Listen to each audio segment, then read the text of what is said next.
I was just looking or watching this little video online. I can't remember if it was on, I think it was on YouTube. But it's this woman talking about how she was in a car with like three other people. I think it was one adult and two children, and they were heading back from some church thing. And as they were going along, one of the kids in the back said, "Mom, stop," because they were heading into an intersection. I guess there was this big truck with like a 8-horse trailer on the back of it, and the truck was coming down the hill toward the intersection. It wasn't stopping, and the mom didn't react in time for the truck to not broadside them. So they saw the truck coming right at them, and they knew they were going to be like done for. And suddenly they said it was like they were in a dream. They said it was like everything looked really weird, and they saw the truck pass through their car section by section, just like it was in a separate dimension all of a sudden, but it was still there. And then they looked, and the truck had passed by, and they were still alive, and nothing had happened to their vehicle or their person. And then an officer had been watching it, and so he pulled over the truck for driving dangerously. And later, they tracked down the officer and asked him, what did you see? And he said, "I really don't want to talk about it." He goes, "But I was sitting there watching, and I was ready to call in for ambulances and help because I knew that truck was just going to take out that car and there was going to be casualties. And I watched the truck go right through the vehicle and do nothing, just like pass right through it like a ghost and come out the other side."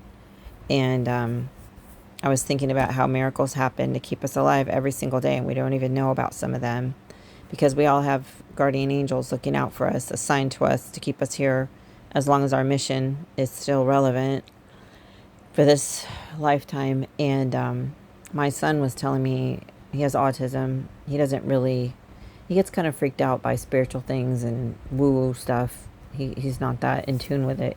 He's 30, but he's still freaked out by that stuff. So he was telling me a story. He goes, "Mom," he goes, "I was standing around with a bunch of people, and he said something caused me to lose consciousness, and I just blacked out, and I passed out, just like fell like backwards like a tree, like shh." And as he was falling, everyone was freaked out because there was like a low concrete barrier, like maybe the edge of a planter or something right there. And his head was headed right for the corner of that concrete little wall. And they knew he was going to get hurt really bad by the concrete hitting his head. And he said suddenly his body like shifted sideways. And when he hit the ground, he had missed the concrete that he was headed right at with his head. And he said everyone in the group was just stunned, like, what just happened? What did we just see?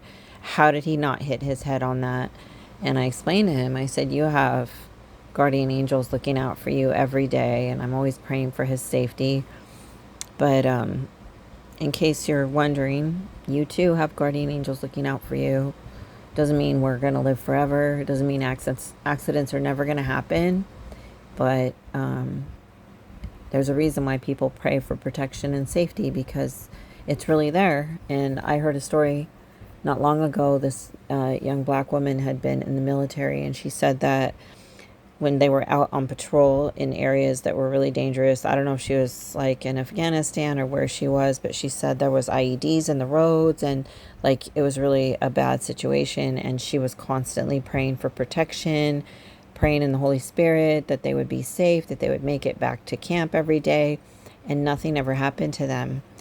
The car behind them, like the truck or whatever, could be like, they, you know how sometimes they travel like 2 or 3 military vehicles in a row through enemy territory. And she said that they would drive over an IED and it wouldn't explode, and then it would explode like on the people behind them. And so, but everyone in her group, like in her truck, would get sick of her like being spiritual and talking about God and praying. They're like, "Man, go hang out with someone else." So she joined a different team.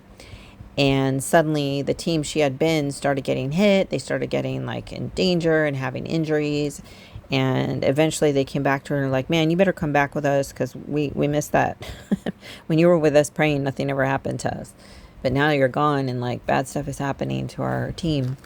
So never underestimate the power of a praying woman or the power of faith in general.